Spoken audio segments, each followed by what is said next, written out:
2, 1.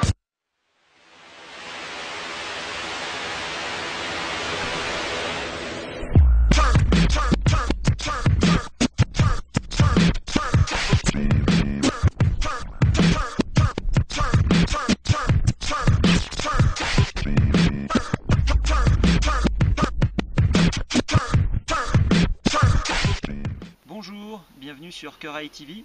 Aujourd'hui je vais vous présenter un outil qui est assez connu, enfin c'est plutôt une réédition d'un outil assez connu. C'est le Lofty Tool.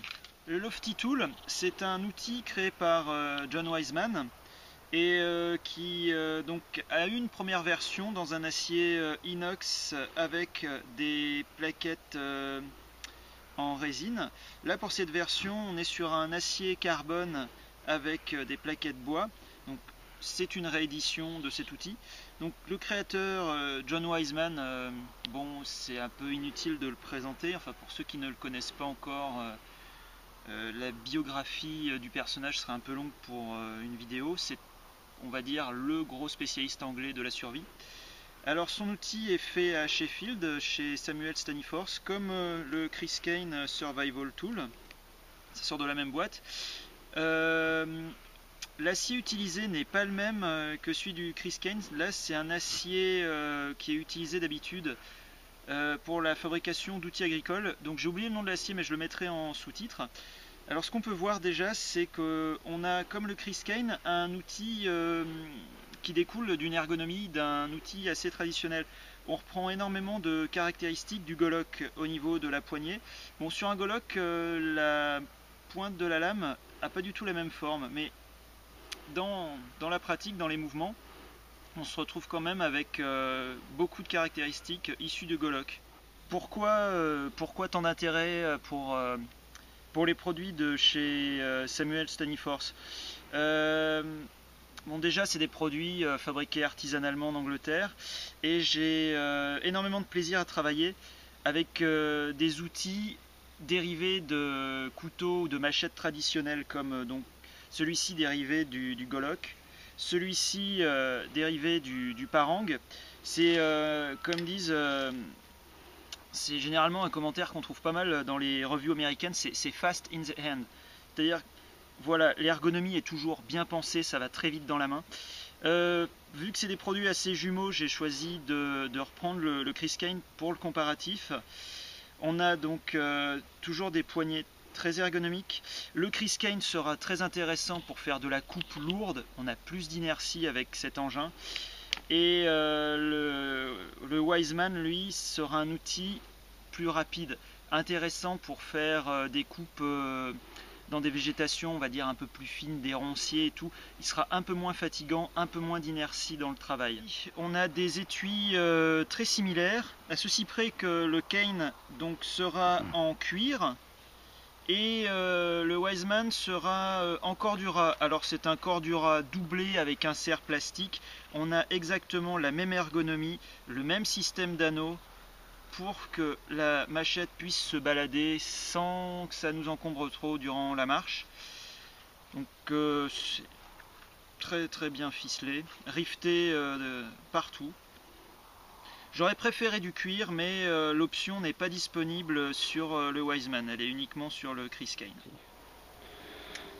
Donc pour cette vidéo, je vais pas m'amuser à battre un arbre tous les jours. Donc là on va travailler sur un chêne sec déjà au sol.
Et voilà.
Ça pique, non?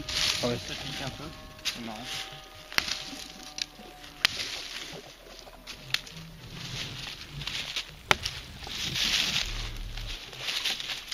Pour les travaux fins,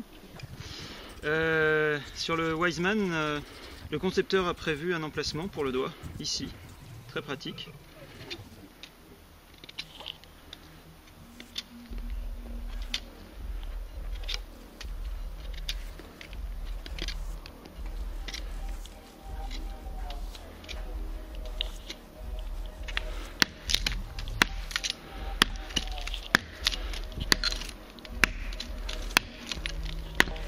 Donc ici un test de coupe sur un robinier faux acacia. On peut voir que la vitesse d'exécution du Wiseman Tool est très pratique pour ce genre de coupe. Peu d'inertie, une coupe rapide, vraiment une ergonomie très sympa, héritée d'une machette mais avec l'épaisseur d'un couteau de camp.